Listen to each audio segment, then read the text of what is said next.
My dad works in B2B marketing. He came by my school for career day and said he was a big ROAS man. Then he told everyone how much he loved calculating his return on ad spend. My friends still laugh at me to this day. Not everyone gets B2B, but with LinkedIn, you'll be able to reach people who do. Get a $100 credit on your next ad campaign. Go to linkedin.com/results to claim your credit. That's linkedin.com/results. Terms and conditions apply. LinkedIn, the place to be, to be.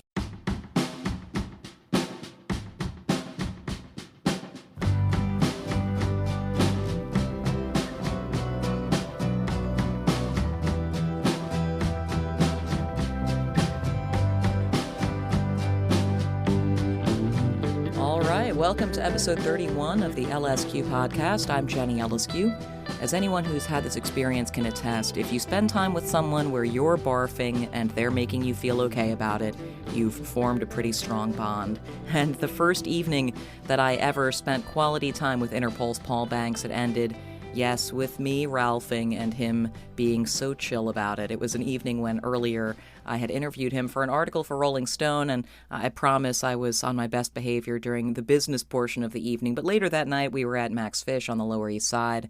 I did some stuff I shouldn't have, and thus the famous ralphing in front of Paul Banks of the year, whatever it was, 2004-ish? Anyhow, over the years I've encountered Paul many times since then when I had a more professional demeanor, and always it was for fairly brief windows of time, so I've never before this been able to dig in on some of the childhood musical influences kind of stuff that I always love talking to people about. You'll get to hear Paul talk about those things and about a childhood growing up around the world, really, coming up in this episode of LSQ. Plus, after the interview with Banks, you've got Hanks. That's actor, director, producer, documentary filmmaker, and massive music enthusiast Colin Hanks. More about that when we get to it. Where this interview with Paul begins, I was catching up with him this spring. Actually, I want to say thanks to Nightbird Studios at the Sunset Marquee in Los Angeles for hosting us. But yeah, when we were catching up, it was in between some tours for Interpol. And so yeah, where this conversation begins is with Paul updating me as to, what he's been doing in recent weeks at that point in time. And at this point in time, Interpol are about to be on the road again doing dates this fall with Morrissey.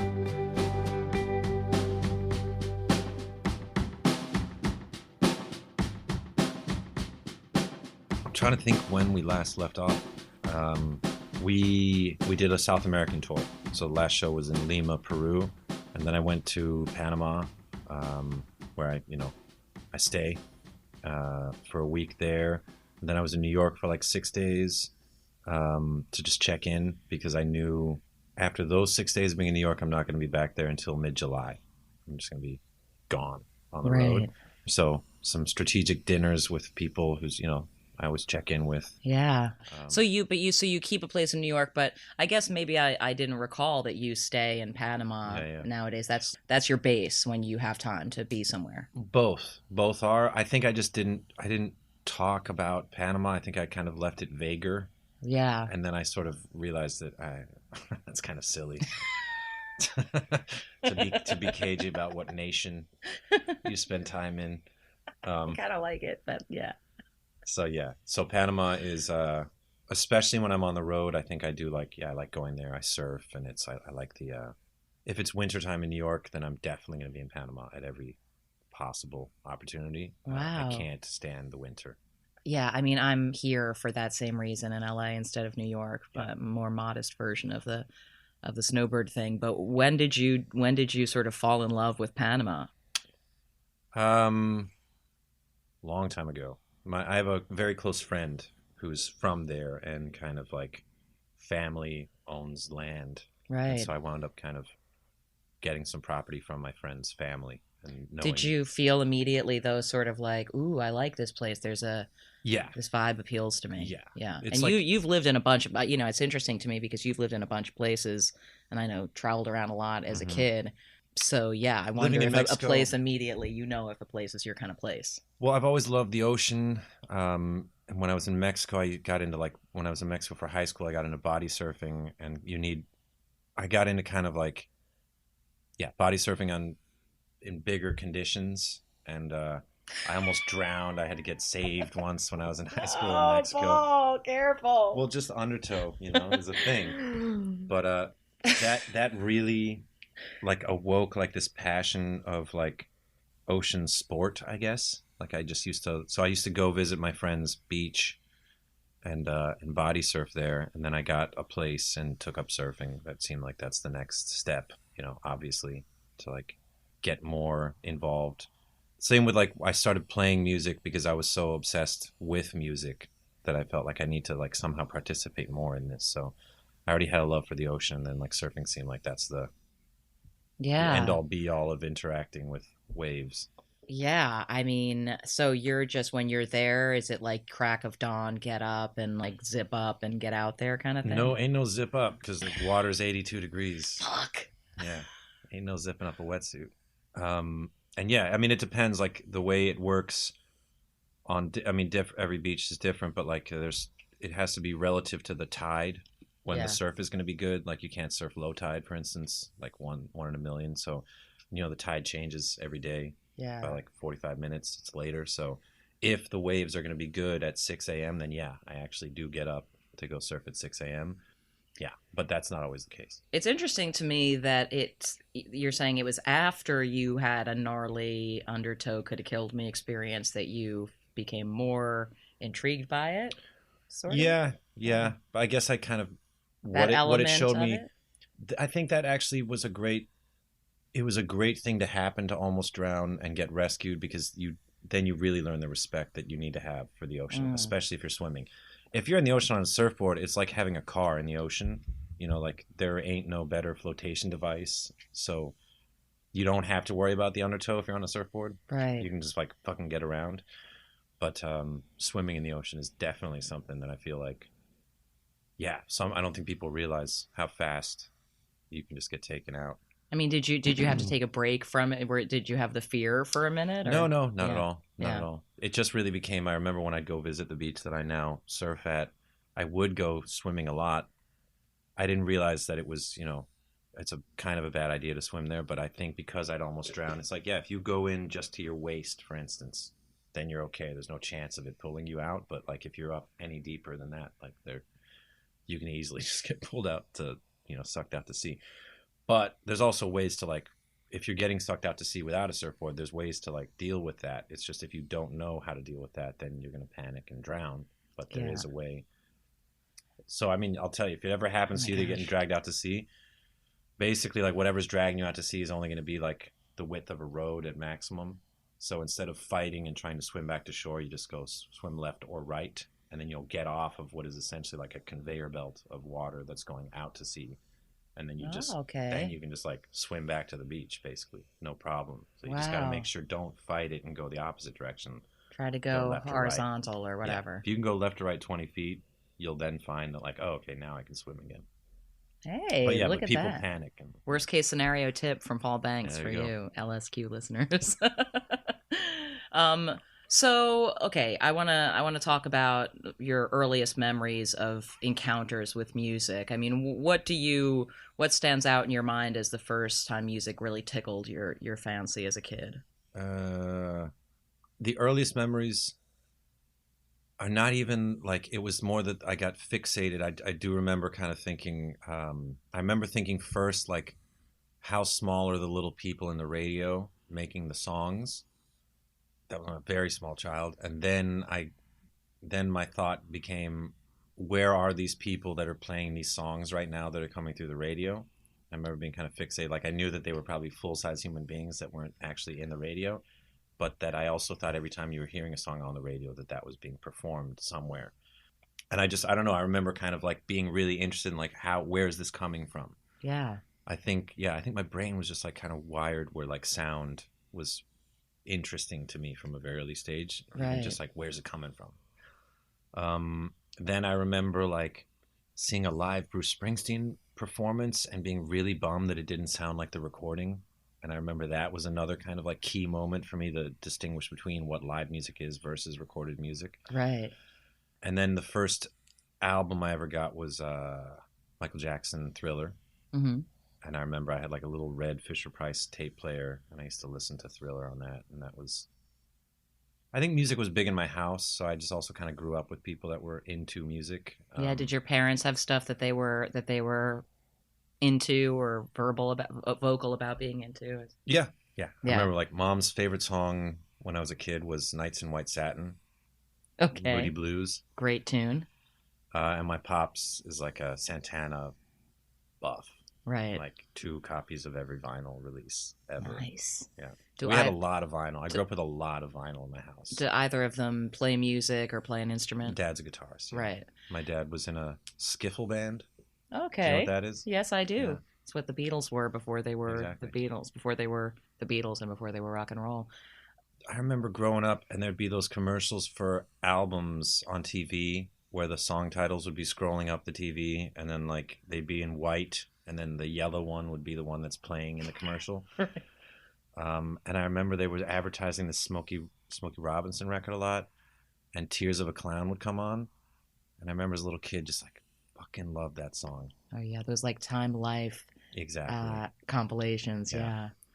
So I remember that was one when what was the band that had Vivid was their first record. Oh yeah, Living Color. Yeah. Living Color was the first album that I had to like buy. You know, that was like when Cult of Personality came out. That was the first one. You know, Thriller was a gift to me, but like Cult of Personality was the first CD that I ever bought. Yeah. Um, And I'm guessing that was probably another thing. Yeah, you probably like had MTV where there was the first couple of things that you were starting to see yeah, and there. There was who was it? I'm alive and I'm waiting. Oh yeah. What band was that? That's came? Jesus something? That's Jesus Jones. Yeah. Which that was my first concert was Jesus Jones. Like my friend's sister worked at a record label or something and like could get us in to see shows, and I knew that song, and that was their best song. Right. But actually, now that I'm thinking about it, I remember, okay, when I was in grade school, Guns N' Roses came out. Right. So I remember hearing about this record, Appetite for Destruction, because like my 5th grade buddy's older sister was into it. Right. Do you know what I mean? We were a little too young for that, but I remember hearing like, there's this thing, it's very mysterious, it sounds kind of dangerous. And then obviously like Sweet Child of Mine came out, and I was big into that. I was big into Beastie Boys when they did Fight for Your Right. Those were when I was like quite young. So like Walk This Way came out, which wasn't really my bag. The Run DMC Aerosmith collab. Remember that one? Oh, of course. You were living in Spain for a portion of. Was Guns N' Roses? Did Guns N' Roses reach? You would have been even younger than that. What was? Do you think the music you were hearing was it affected by being in Spain? I mean, did only certain things get big enough to get over there? I was in Michigan when Guns N' Roses got on the radar, and then when I was in Spain, there was like MTV Europe. So from like 7th grade on, I was watching MTV Europe and kind of being exposed to, every day I was watching that. There must have been some cool random artists that didn't make it over here that were sort of popping off. Whale. Remember Whale? Yeah. That was one that was like kind of big, and I remember I was introduced to Manic Street Preachers, and I feel like they weren't as big in the States commercially, but they were like big in Europe. God, still. Fucking Stone Roses. Yeah. Hit me hard. Yeah. That's some music. Do you think there was a quality that some of the things that reached you early shared that made them appeal to you? I mean, was there a thing you were looking for in music at that age? Yeah, well, there was also things that I wasn't looking for. I remember there was a whole type of music that I think now I would just kind of qualify as being sort of saccharine and soulless, and it would actually depress me. So like certain pop music and popular music and oldies would like bum me out as a kid, like on some existential thing where like just like the frequencies. Like what? Just like you mean pop music? I mean, some of it is stuff that I like more now, but like the Don Henley, like Deadhead Sticker on a Cadillac and stuff, like something about it just like, I don't know. There's something in kind of commercial music that bothered me. And then when I saw like Nick Cave commercial when I was a kid, and then like that resonated, I think it was, I always things with edge always resonated with me. Right. Did you feel like an outsider as a kid? I mean, you do if you kind of, are an American kid or you're a British kid living in America, and then you're an American kid living in Spain, and then you're a kid that's been going to bars in Spain, moving back to suburban New Jersey and like doing nothing. and then I moved to Mexico. So I mean, I was always, not because of my artistic inclinations, I don't think. I mean, probably also, but I think I had like other larger reasons to feel out of place a lot through that period of my life. Right. Like I remember going back to England when I was like 6 or 7, and the kids we were in a caravan park visiting my grandmother in Essex, which if you know England, it's all kind of classic. It's like being in a trailer, near Coney Island, kind of thing. So I was like literally in a trailer park with my mom and my brother visiting my grandmother. And the kids in the trailer park were making fun of my brother and I for our accents and calling us Yanks. And I was kind of like, wait a minute, like I'm English by birth. My mother and my father are English, and I'm here visiting my British grandmother, but I'm a Yank, and being kind of bullied, I guess, back in England, like 4 years after moving from England. So even from that age, like there was always just some sort of cultural, I was always out of sync in some way with like the culture that I was around. And then ultimately I'd kind of assimilate and then I think become kind of a broader person as a result. So I never stayed feeling like an outsider. I just remember feeling frequently, like you had to adapt to something new again, or adapt to how people saw you in spite of how different it might be from how you felt. And realizing people can just, kids are dicks, man. Yeah.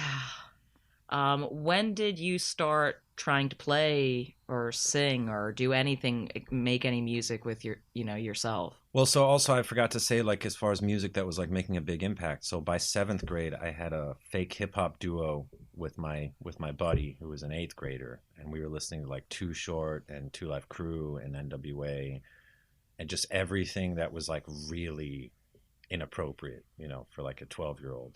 I think. Why was it a fake duo? Well, like we had fake names. Right. We had like a book with like illustrations of our characters. And then we made like mixtapes where he would just kind of like swear a lot. But I remember I got really into editing. I would edit from like Eddie Murphy stand-up and Andrew Dice Clay stand-up, and then like hip-hop songs of the day. And I had, tape players had like 2 tape cassette, when there's like a pause and record. And I would make these like, I guess, I don't know if like mixtapes, but like edits, that would have sort of our music on there and then intercut with like a series of swear words from an NWA song and then like the scratches from another song. And so I remember that was actually like me kind of the first time that I was manipulating music as well as sort of a birth of my interest in hip hop. So that was also very specifically 7th grade in Spain. Right. I mean, you can't like, it's not that remote. You know what I mean? Like most things that were making a cultural impact in the States, we're going to make it to, of course, to Spain. Yeah. Yeah. But I'm guessing that it was, and from what I know about your story, the idea that you would actually do music as your thing. Okay, that came up 9th grade. Oh, it did? Okay. Yeah. When or 10th grade was when I decided that would be what I wanted to do with my life. And that was when Nirvana broke. Right. Yeah. So I was already playing guitar, and I was already started playing guitar in 8th or 9th grade. And then by 10th grade, I was like, okay, this is what I want to do with my whole life, which was directly a result of seeing Nirvana. And did you, well, what do you think it was about Nirvana that brought that out in you, or about Cobain specifically? Well, I mean, I think it's kind of timing. I think that he was, it's going to be the Jim Morrisons and the Kurt Cobains that really inspired generations of musicians. You know what I mean? Like, it's those figures that just like, they're celebrated by world culture, for the foreseeable future, because they just really had that much of an impact. So I think as like a 15-year-old, I think Kurt Cobain had an impact on everybody. And for me, I think, again, it comes back to the edge. It comes back to something in his authenticity and the fashion I really liked, or the anti-fashion of it. Right. And not everyone would look at that, like myself, having also just like, become pretty quickly obsessed with Nirvana. Would never, I wouldn't have thought like, oh, I want to do that. You know what I mean? It's not everyone who would look at that and have that be their reaction. And it's funny, because like I was into Jane's Addiction a lot, and but I was just into them a lot. They weren't the thing that made me say that's what I'm going to do. And also like Pearl Jam was around at that time, and they weren't the thing that made me say that's what I want to do. So it really was something about Kurt that very specifically spoke to me. And did it, I mean, obviously when you're a kid, you have no idea what the fuck, how does one get from learning to play guitar to being Kurt Cobain or whatever. But did it become your mission? I mean, did you make was there anything else you wanted to do, or was that the beginning of it being just sort of a thing you were determined to figure out? From age 15, that was it. That was the only goal. Wow. Yeah. And how did your parents react to that? I mean, I got pretty good grades in high school, and then I wasn't altogether that inclined to go to college because, I wanted to just be, in a rock band, but I did sort of I guess to humor them. And I suppose on some level I knew it was in my best interest to get a degree. But I also remember I went and looked at all the different universities I was applying to. And when I saw NYU, I was I just saw the campus and I kind of knew I just got to come here. The energy around Washington Square Park relative to every other university that I'd been to and seen. I was this is where I have to be. And then I was getting into Leonard Cohen, and he was talking, lots of Manhattan imagery as well. Right. And had you started going to once you were back in Jersey and stuff like that? Did you start going to shows? In New Jersey, I was there for 1 year of high school, my junior year, and that was when I was definitely an outcast, major not fitting in. But I had one friend, Alana DiGiacomo, and maybe some music file that listens to your podcast will actually know her because I'm sure she went somewhere in music. She had a zine and she was in all these hardcore bands, and she was really cool. She was a good friend of mine in that year, and she took me to watch hardcore bands playing in garages. Oh yeah, I don't know where, and obviously Jersey is big, but even just growing up, going to shows in New York and Long Island and stuff, frequently you would find yourself at a house show or an all ages show or some VFW situation in Jersey, and just some of the best shows I ever saw, in those situations, going to see Ted Leo at a VFW hall or whatever, that kind of shit. Yeah. And so this is all overlapping with you starting to write songs, because I know that you took guitar lessons but weren't really interested in learning other artists' songs as fully as you were interested in writing your own. One semester when I lived in Madrid, I took a classical guitar class, and I think I went to see the guy 4 times, and then I bailed. So that was finger picking on nylon strings, but that was the only training I ever had, and then that didn't really stick. Right. I mean, I think it made me really interested in finger picking, which I've done on solo stuff. I do a lot of finger picking. Right. But that was a very short window. I learned how to play Granada. And then, but then I was just writing my own stuff on acoustic guitar. What were you hoping it would sound like at that point? I think the influences I had that kind of seemed I never heard Nirvana and said I can do that. There was something in his scream that just seemed so signature and him, but there was something about Neil Young and Bob Dylan and Leonard Cohen that felt more close to where I could go somehow. You've had this voice since you were a little kid. I'm just picturing little kid Paul just with the same voice that you have now, and you're I don't know, I think I'm going to have to sing something different.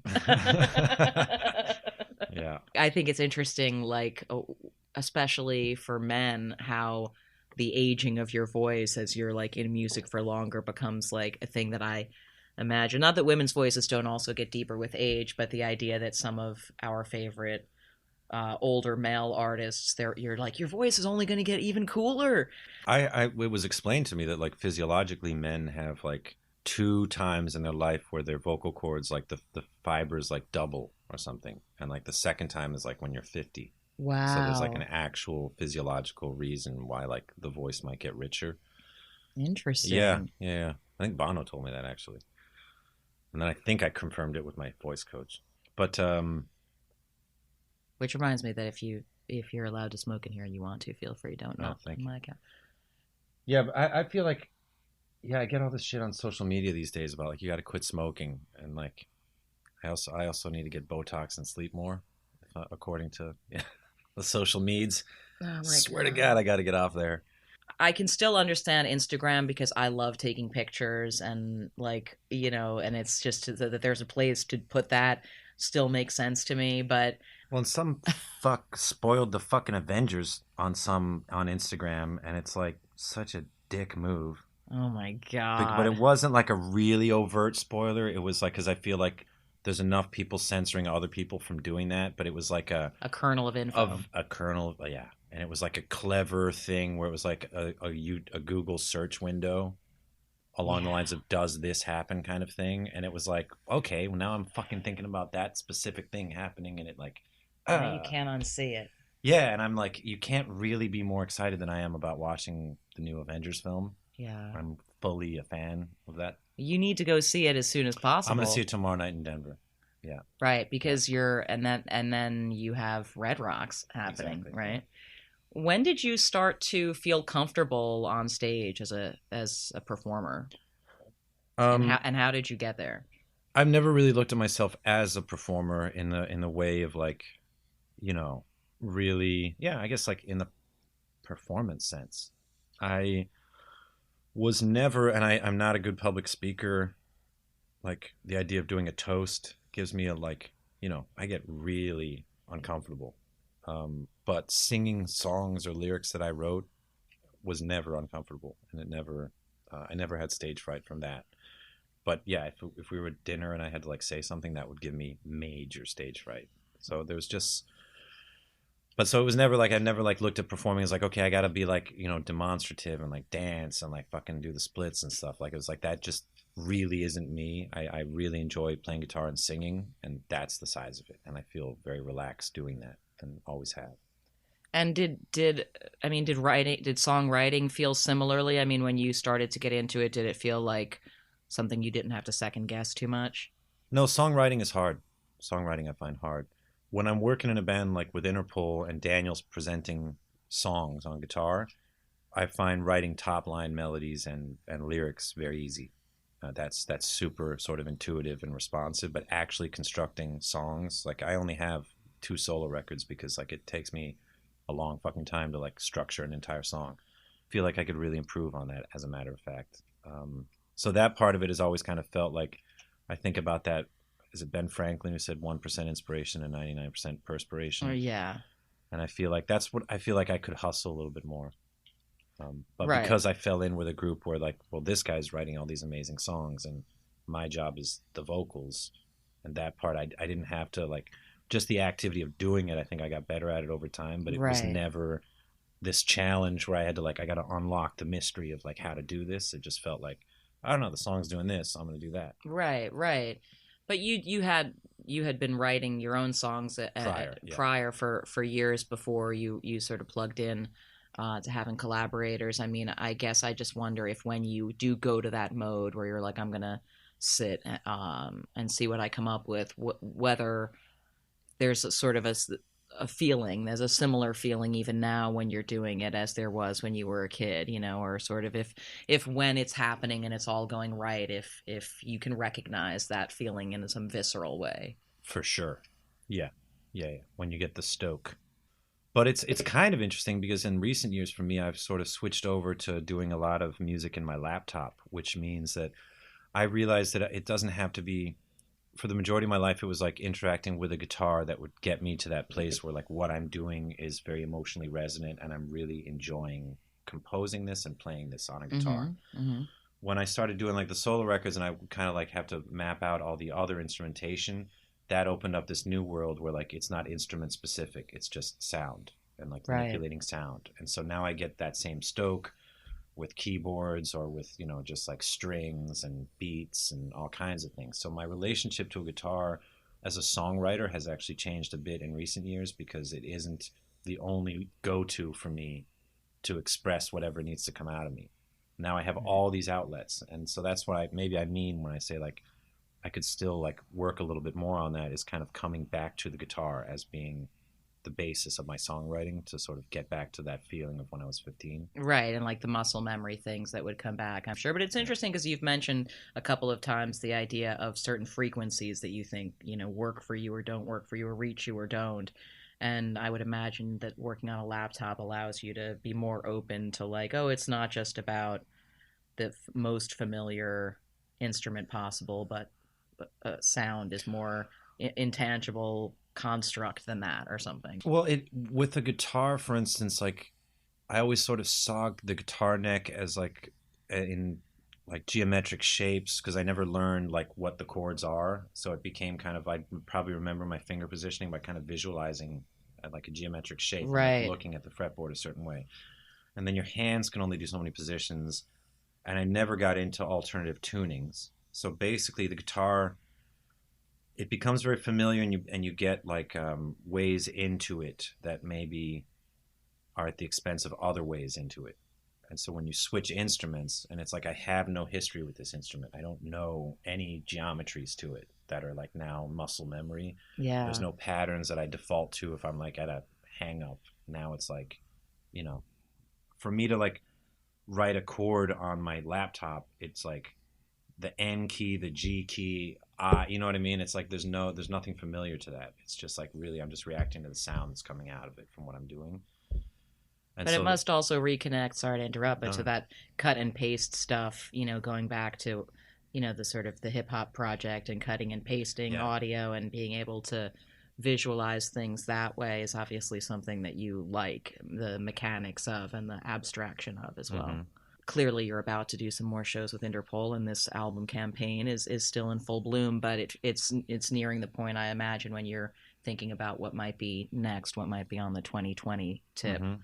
So yeah, are there things you're looking forward to fucking around with when I mean, this tour winds down? I'd done been working on my 2020 thing since like 2017. So there's always something going on, and Yeah. there will be a release next year of my next project, which is totally different than anything else I've ever done.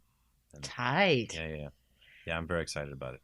When you refer to the concept of the stoke, of the feeling when a song's coming together, is that relatable to the surfing feeling when you're surfing, right?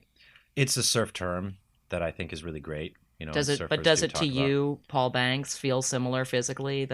Your stokedness about surfing nowadays and the stokedness. That's interesting. It's a little different with music. The stoke, I used to say it was like archaeology, where you were, you know, you're just on some barren landscape and then you trip over like a hip bone or something, or a rib, and then it's just this process of like, cool, set up some fucking ropes, get the tools out, like this is where it is. And now it's just this long process of unearthing whatever is under the surface here. But now I know it's here. And that's the stoke in songwriting and composition, is like once you bump into it, just kind of like, cool. Like now that it's not just this empty landscape anymore. I've like zeroed in, and now there's another facet of that process which kind of generates its own energy, which is like, oh my God, now I'm seeing more and more of this thing that's buried as you go unearthing it. Whereas with physical activities, the stoke is like more visceral, and there's no thought, like especially if you're kind of like with surfing, it's sort of, you have to go automatic. You can't really be thinking about the choices you're making while you're like riding. I mean, you do, like, I'm going to turn now, I'm going to try this, but there's other times, I guess, like if it's more like critical, where it's everything's happening too fast and you're literally unable to be deciding what you're going to do. You're just doing it. And I think there's that, the stoke of surfing is like in this physical adrenaline, and kind of, I think also something ancient involving using all of our physicality. I think surfing really opens all that up. Yeah, it's interesting as someone who can neither surf nor write songs to think about the differences and similarities, because yeah, in some ways they sound vastly different, but in other ways it's like trusting your own instincts in two different ways to follow the turns without needing to overthink it too much, that it's just like the path is there for you or something. Well, Paul, thank you so much for making some time for me here at Nightbird Studios in LA. My pleasure. Thank you. Exciting at the end there to hear Paul talk about some new music he's working on separate from Interpol, and which he plans to release in 2020, and I'll keep you posted as I get any updates on that. Up next in episode 31 of LSQ, a chat with Colin Hanks, who a lot of folks know best for his roles in film and on TV, most recently in the series Life in Pieces, but I know Colin as a fellow music nerd. We first met through friends several years ago at South by Southwest, and since then he's made a couple of really great music documentaries, one about the history of Tower Records, which you'll hear him talk a little bit about coming up, as well as really a heartbreaking documentary with Eagles of Death Metal following their experience during the terrorist attack in Paris from 2015, both of which are things you should watch. And yeah, it was just interesting after hanging with Colin a lot over the years to get to talk to him about the moments that formed his music obsession. So let's listen to that right now.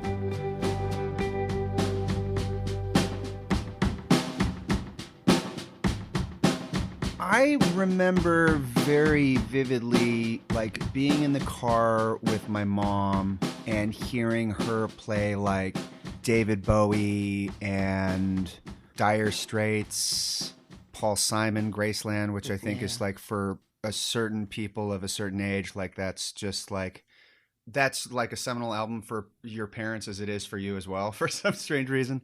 But really, like, the Bowie stuff in particular, I have a very distinct memory of going like, oh, I really like this.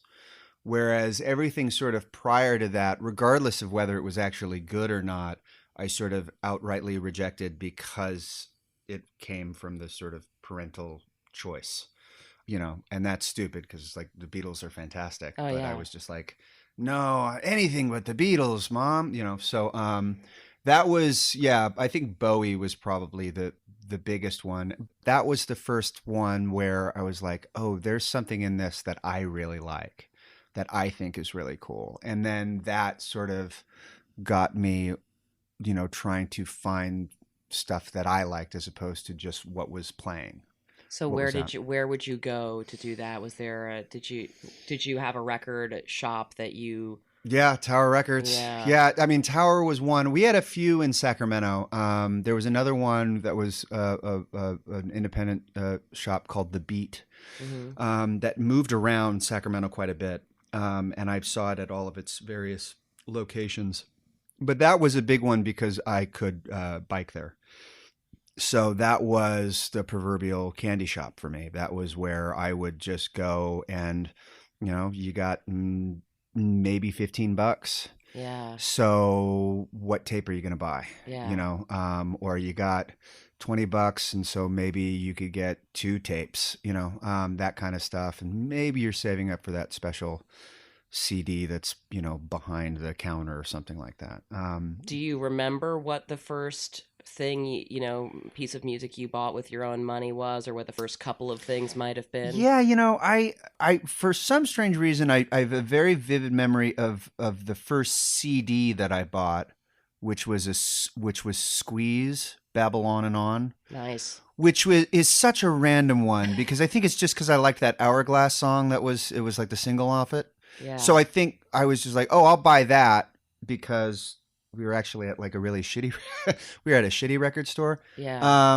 And so about that, but I also remember buying like Licensed to Ill by the Beastie Boys and Raising Hell by Run DMC, like, that sort of late 80s sort of hip hop sort of beginnings. I remember buying those cassettes.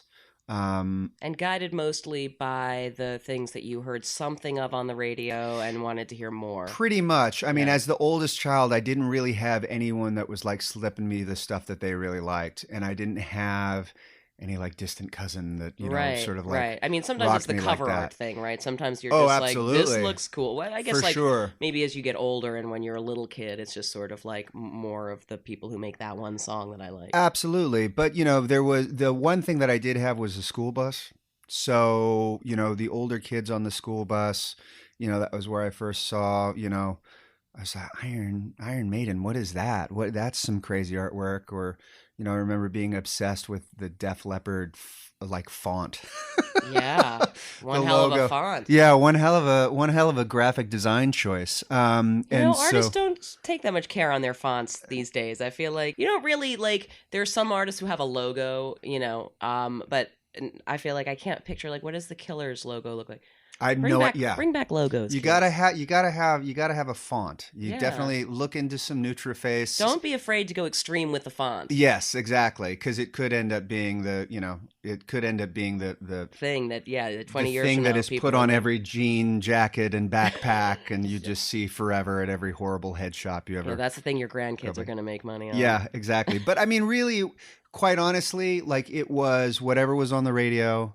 And were music lessons a thing at all for you? Music lessons were. I took drum lessons for a little while, but that ended up being far too much sort of homework for me. I just ended up just trying to find music kind of anywhere that I could, as long as it was fun and engaging. And if it was like a chore, then I really wasn't into it. And so therefore lessons went right out the window. Right. So what was the first stuff that really felt like you were the sort of group of artists or albums that felt like you were defining what kind of became your taste? Well, I mean, 91, there's a lot of different stuff that comes out. I think 91 is probably like the year where it all sort of starts coming together. The year punk broke, as it's known. Yes, as that movie so eloquently stated. And so therefore you've got, pretty much everything from Nirvana and the Chili Peppers and Pearl Jam going through up to, the sort of 92 evolution of the Beastie Boys and the sort, all of that. And, Right. and I always hate best sort of all of the early alternative rocks. I hate sort of labeling it as that, but like that was a very, very distinct, powerful thing. And I think because I was a kid who watched a lot of MTV while I was growing up, I was very cognizant of the fact that there was this switch that was happening. Right. I mean, because you're like 13 or something at that I'm point. 13, 14, but I've been watching MTV, so I've been seeing, Motley Crue and Guns N' Roses and, Warrant and all of those bands, as well as every other musical genre that was playing at that time. And so it was all just sort of this stuff. I was very cognizant that here is what is popular right now, that is all right. It's cool, but it's not really anything that I'm supremely excited about. And then all of a sudden, this different kind of thing is available. Right. And, because I didn't have an older sibling or an older cousin, and I was just sort of relying on, the older kids on the bus to then have something that was uniquely it felt like mine. Yeah. It felt very personal. Never mind the sort of angst and all that stuff that you're feeling, but it was just very different. It wasn't what I thought, the idea of Flea as a bass player was so opposite of what I, thought bass players were at that time. I was like, oh, well, that's different. That's something new. That's something different. That's actually approachable and doesn't seem like this, unachievable kind of thing. So all of that ended up becoming very, very an important block for me. It's interesting because I interviewed Stephen Malkmus, which I geeked out hard. I kept my geek on lock for it, hard to do sometimes. Steve, did I keep my geek on lock? I don't know. I tried. But he was talking about as a kid being into things like the B-52s and Devo, and similarly kind of thinking, that it was more obscure than it was, or having this feeling that you'd found something or that you liked something really weird, even though obviously we know those things, at that time for him, they were on the radio. Obviously that's how he heard them. And obviously I felt the same way, even encountering Nirvana on MTV. Yeah. But still, and it was huge. It was on its way to being huge already, but it still felt like there was something you couldn't put your finger on about what made it the kind of weird that you liked, if you're me, or in this case you.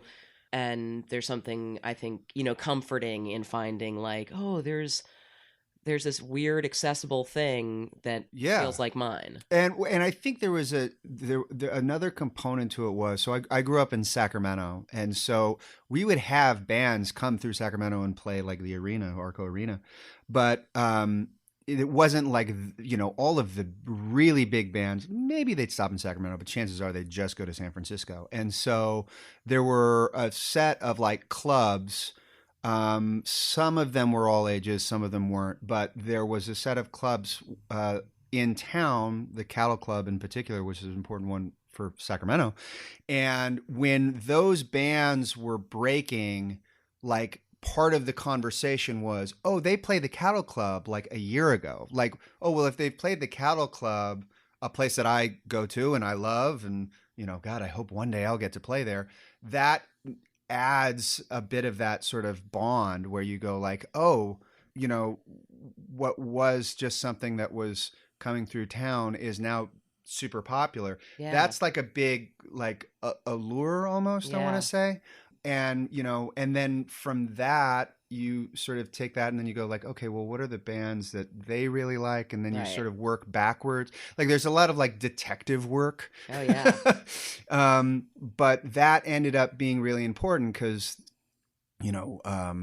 Blood Sugar Sex Magic is dedicated to Mike Watt. Well, who's Mike Watt? Oh, okay. Mike Watt. Okay. The Minutemen. Well, who's a Minuteman? Who's D Boon? Like all of these different things. Who are the Meters? All of these different components that sort of end up sort of forming your sort of musical knowledge. Mm-hmm. And a lot of that kind of ends up going backwards sometimes, that's when it gets a little bit more fun for me, at least. Because then it's not necessarily so much about what is the most popular thing, but it's more about like, hey, well, have you heard this? Do you like this? That's actually one of the reasons why I sort of have been enjoying the last few years, just in terms of like the variety of how you're able to now discover music. The amount of bands I remember reading about but never being able to find, mm-hmm. or being able to like spend the money to dig into, I can now like discover. Like I remember texting you like, hey, LSQ, like, shellac, like, where do I start? Like, what do I do here? And you're like, start at this record, and go, and go forward. And that kind of component that to me is really fun. And I think part of that is because I think we came up in sort of that last generation of like, well, this is what is very, very earnestly being sold to you. Yeah. And we're going to find the stuff that we think that you like, and we're going to co-opt that and sell that to you as well. And now it's just sort of like, oh, you like what you like. It doesn't really matter how you find it or where you listen to it. Yeah. Although I guess, no, I have the dystopian fear that we were at the very, very beginning of that, and now we're at the crest, getting to the crest of the algorithmic wave, where it's like you only are fed the things that the people who programmed the robot think you'll eventually like. I mean, I think nowadays, as much as it's awesome to be able to say, oh, what does that sound like? I'll listen to it. The urge to not listen completely or not listen till the end and just to decide. Whereas, when we were kids, if you accidentally bought a record you didn't like, you were stuck with it for potentially forever, it seemed like, and you would maybe, or at least you'd carry it around forever, and then but you might find the thing you like just because it was what you had and you put it on and you were patient with it, as opposed to giving it 8 seconds before you skip to the next thing or give it the thumbs down. And then you're never going to have that as your. Sometimes I hear songs come on random that I'm like, wow, I really loved this album so deeply when it came out, but part of it was because it was one of very few that I had. It was just it was the one. Like, does this really hold up to time, or was it just one of the 8 records I had? What do you think are the main things that you kind of learned about the music business from making the Tower Records documentary? What remain your sort of takeaways from that a few years later? I think more than anything, this idea of like, you do not need to have a huge plan for world domination at all. You just need to have an idea or an inkling or an instinct or a gut reaction, like whatever you want to call it. But this idea of like, well, let's give this a shot. Like, let's try it. And that goes for everything. I mean, that goes for, oh, well, I don't know if I like this person, but let's give it a shot, or I don't know if I like this idea, but let's give it a shot. I don't know if I like this job, but let's give it a shot. I don't know if I like this band, but let's give it a shot. That idea of being more willing to say yes and try and figure the rest of the shit out later. That I think was really engaging for me, because I was sort of went in thinking that it had been this big master plan from the get-go.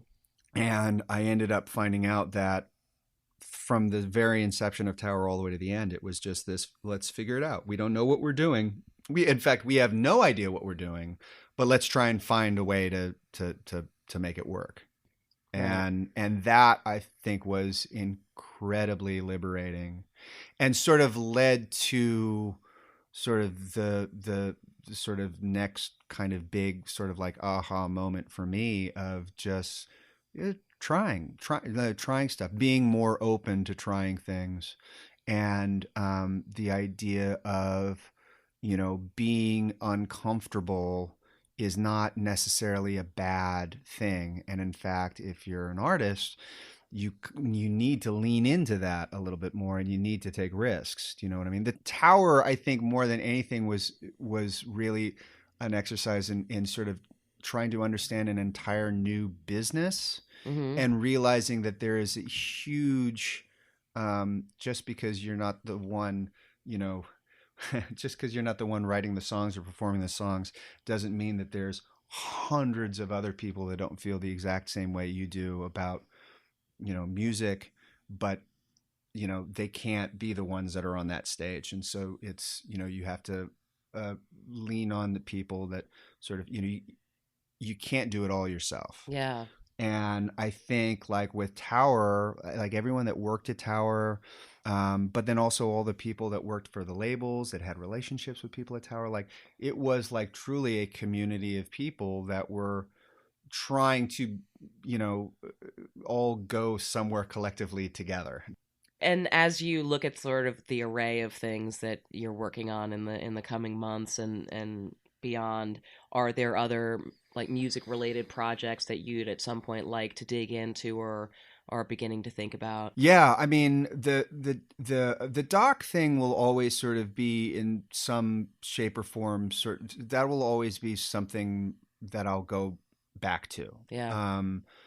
But I've really what I'm trying to do now is take that corner of the sandbox of being able to create my own stuff, and I'm trying to meld it with the wearing makeup and pretending to be other people and other people's things, and try and bring those things together. And there's a very specific reason I think that the first thing that I actually made was music related, because that's how important it is to me. Yeah. In some ways, music is more important to me than movies or TV in that regard. So, you know, the first, or one of the first things that that I'm trying to get going off the ground is directly related to music. And I don't want to talk about it too much now, because then you'll keep me posted. I'll keep you posted. Yeah, I mean, there's a million different things that need to happen in order for it to work. But it's been really fun working on it, and I have no idea if it'll ever see the light of day. But fuck it, I have to. I've got to give it a shot. Oh my gosh, thank you, Colin, so much for taking the time to do this Thank with me. you, Jenny Elescu. This was a blast.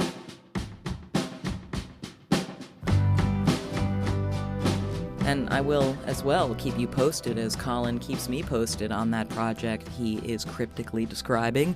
And that brings us to the end of this episode of LSQ. I'm excited to put out episodes a bit more frequently in the remainder of this year, because I guess it's a blessing and a curse that I recorded a lot of interviews at once, and now I want to get through them and not keep them waiting in the wings for too long. So in another couple of weeks, it'll be an episode with my friend Adam Green, who is on the cusp of releasing his first new album in a long minute. That episode will also feature a conversation with Royal Trucks' Jennifer Harima as they get ready for an EP coming out early next month as well. And then down the line, episodes with Stephen Malkmus, Laura Jane Grace, and chairless Caroline Polachek, among others. If you haven't already subscribed, consider doing that. And you can reach me with questions and feedback on Twitter @JennyLSQ. Thanks so much for listening.